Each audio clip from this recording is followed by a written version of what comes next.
Hallo Pierre van Reineveld geloofsfamilie. Dit is lekker om met julle te gesels hier uit 'n lekker warm Abu Dhabi uit. Eerstens baie geluk met julle 40 jaar verjaarsdag. Is wonderlik om te weet dat julle nog steeds as 'n baken daar in die gemeenskap van Pierre van Reineveld doenig is. En ek dink sommer lekker terug met goeie herinneringe aan my tyd daar in Pierre van Reineveld. Toe Rane vir my gevra om 'n storie te deel uit my tyd uit, was dit baie moeilik om te kies. Ek het in my 4 jaar daar by Pierre van Reineveld die voorreg gehad om 'n klomp kampe te doen en 'n klomp lekker gesprekke te hê, Facebook eredienste, aanddienste, klomp gemeentekuiers, dorpsfeeste en allerlei lekker goed. So daar was 'n klomp ruimtes waar ek hierdie aha oomblikke beleef het.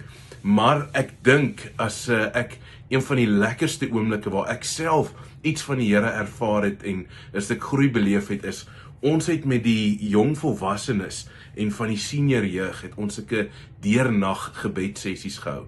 En dit is vir my tot vandag toe nog baie spesiaal. So as ek nou moet, as julle my nou druk om een storie te vertel oor waar ek die Here ervaar het, sal dit waarskynlik by een van hierdie deernagsessies wees waar ons verskillende ruimtes gebruik het. Ons het almal sommer daar in die kerksaal het ons ons matrasse en komberse en goed neergegooi en dan het ons beurte gemaak om in die kapel te gaan bid of in die auditorium en dan het ons verskillende ruimtes daar geskep en verskillende maniere om te bid, stil word of saam bid of bid vir spesifieke lande en daai oomblikke sal my altyd bybly.